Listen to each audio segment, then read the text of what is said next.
பணியாற்றுகிறது. அதை விட பெரிய ஒரு சேவைத்துறை என்னன்னு பார்த்தீங்கன்னா உங்கள் மருத்துவத்துறை.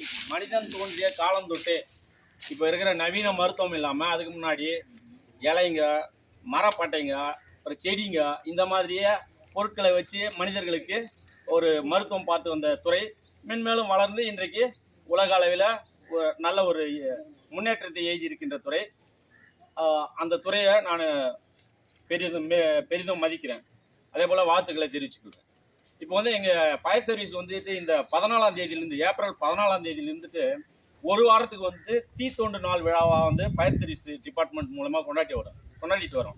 ஏன்னு கேட்டிங்கன்னா 1944 ஒரு மும்பையில் ஏற்பட்ட கப்பல் தீ விபத்தில் கிட்டத்தட்ட ஒரு 71 தீயணைப்பு வீரர்கள் அந்த தீயில தங்களது இன்னுயிரை இழந்திருக்கிறார்கள். அவர்களுக்கு அஞ்சலி செலுத்தும் விதமாகவும் அதே தீ விபத்தில் 1000க்கும் மேற்பட்ட பொதுமக்கள் வந்து தங்களது இன்னுயிரை இழந்திருக்கிறார்கள்.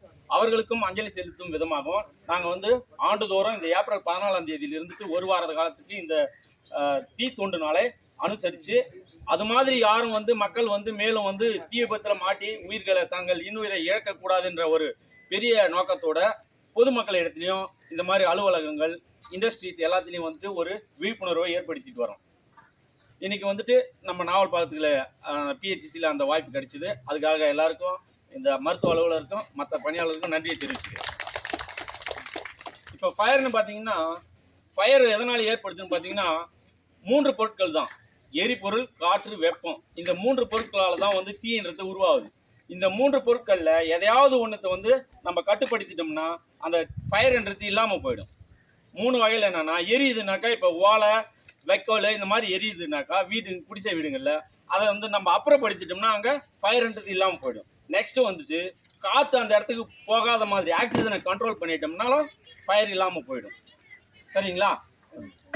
அதே போல் வெப்பத்தை குறைக்கிறது, தண்ணியை ஊற்றி நம்ம அங்கே ஏற்படுகின்ற வெப்பத்தை குறைச்சோம்னாலும் ஃபயர் புட் அவுட் ஆகிடும்.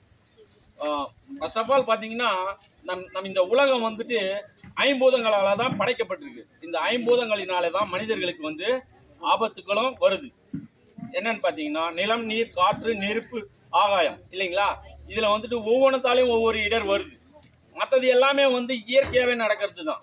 இப்போ காற்று அடிக்குதுன்னா அது இயற்கையாக நடக்குது, அதை மனிதர்களுக்கு ஒன்றும் பண்ண முடியாது. புயல் வரும், அப்புறம் மழை பெஞ்சுன்னா வெள்ளம் வரும், அப்படி இடி மின்னல் அதையும் யாரும் மனிதனால ஒன்றும் பண்ண முடியாது. ஆனால் இந்த ஃபயர் வந்துட்டு நம்ம முன்னெச்சரிக்கையாக இருந்தோம்னா அதை நம்ம கண்ட்ரோல் பண்ணலாம் இல்லைங்களா? மற்ற இதை தடுக்க முடியுமா? முடியாது. பூகம்பம் வரும், எதுவும் பண்ண முடியுமா மனிதர்களால்? ஒன்றும் பண்ண முடியாது. ஆனால் இந்த தீ விபத்துன்றது வந்து நம்ம ஒரு சின்ன ஒரு தவறுனால ஏற்படக்கூடிய தீ விபத்து தான் பெரிய விபத்தாகி மக்களுடைய பொருட்களையும் உயிர்களையும் பலி வாங்கும் இல்லையா? அதை நம்ம கண்ட்ரோல் பண்ணுற விதமாக தான் இதை பண்ணிகிட்டு இருக்கோம். நெக்ஸ்ட் வந்து பார்த்தீங்கன்னா பேரிடர்லாம் இருக்குது. பேரிடரில் வந்துட்டு வெள்ளம் வரும். வெள்ளம் வர காலத்தில் நாங்கள் வந்து நீங்கள் பார்த்துருப்பீங்க டிவிலெல்லாம் எவ்வளோ மக்களை வந்து சென்னையிலலாம் காப்பாற்றிருக்கிறோம். வெள்ளத்தில் போயிட்டு அவங்க வீட்டுக்குள்ளே இருக்கிறவங்களை கூட்டின்னு வந்து பாதுகாப்பான இடங்களில் ஒப்படைக்கிறது. அதுக்கப்புறம் பார்த்தீங்கன்னா இப்போல்லாம் சமீப காலங்களில் பாம்புலாம் வருது நிறைய. எல்லாரும் வீட்லேயும் பாம்பு வருதுன்னா கூப்பிட்றாங்க. அதை வந்து நாங்கள் பிடிச்சி எடுத்துமே காட்டில் விட்டுறோம். பாம்பு கடி உங்களுக்கு தெரியும் இருக்கிறதுல வந்துட்டு இப்போ விஷமுள்ள பாம்புன்னு பார்த்தீங்கன்னா நல்ல பாம்பு, கட்டு விரியன், கண்ணாடி விரியன், சுருட்டை விரியன். இது 4 தான் நல்ல கொடிய விஷமுடைய பாம்பு. மற்றது எதுவும் விஷம்தான், ஆனாலும் வந்து மனித உயிருக்கு பாதிப்பு ஏற்படாது. அது உங்களுக்கும் தெரியும் தான். நெக்ஸ்ட் வந்துட்டு இப்போ ஒரு சின்னதாக ஒரு செயல் விளக்கம் மட்டும் பண்ணி காட்டிடுறோம், அதை பார்த்துருங்க.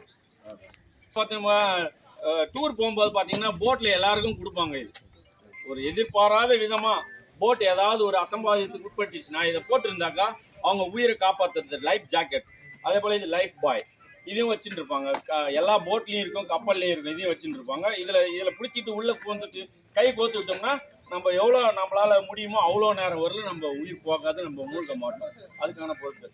அதுக்கான சார் இதில் லைஃப் ஜாக்கெட்டில் பார்த்தீங்கன்னா ஒருத்தர் தான் மாட்டின்னு இதில் நம்ம ரெஸ்க்யூ பண்ணலாம்.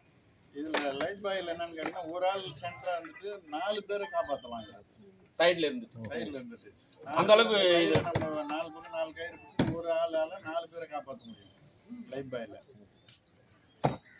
இந்த வந்து பார்த்தீங்கன்னா ஏன் இந்த கலரில் கொடுத்துருக்காங்கன்னா டிஸ்டன்ஸ் வந்து கப்பலில் இருக்குது, அடுத்த கப்பல்லேருந்து போக இந்த கலர் வந்து ரிஃப்ளெக்ட் ஆகுன்றதுனால இந்த கலர் கொடுத்துருக்காங்க. அலைநீளம் அதிகம் கொண்டது இது. அதே போல லைட் அடிச்சா கூட இந்த ரிஃப்ளெக்டர்ஸ் இருக்கு பாருங்க, இந்த ரிஃப்ளெக்டர்ஸ் ஒளிரும் போது அது யூஸ்ஃபுல்லா இருக்கும். அதே போல இந்த லைஃப் ஜாக்கெட்ல வந்துட்டு ஒரு விசில் இருக்கு. இந்த விசில் நம்ம வந்து ஆபத்தில் இருக்கும்போது விசில் ஊதணுமா, இந்த சவுண்டு மூலியமா வந்து மீட்பு குழுவினருக்கு தகவல் தெரியப்பட்டு இந்த பக்கத்துல ஒரு ஒலி வருது, அதை வச்சு நம்ம ஏதோ ஒரு ஆபத்தில் இருக்காங்க அப்படி அவங்களுக்கு ஒரு உதவி செய்யலான்ற மாதிரி உதவி செய்யறதுக்கான வழிவகையை அந்த விசில் ஏற்படுத்தும்.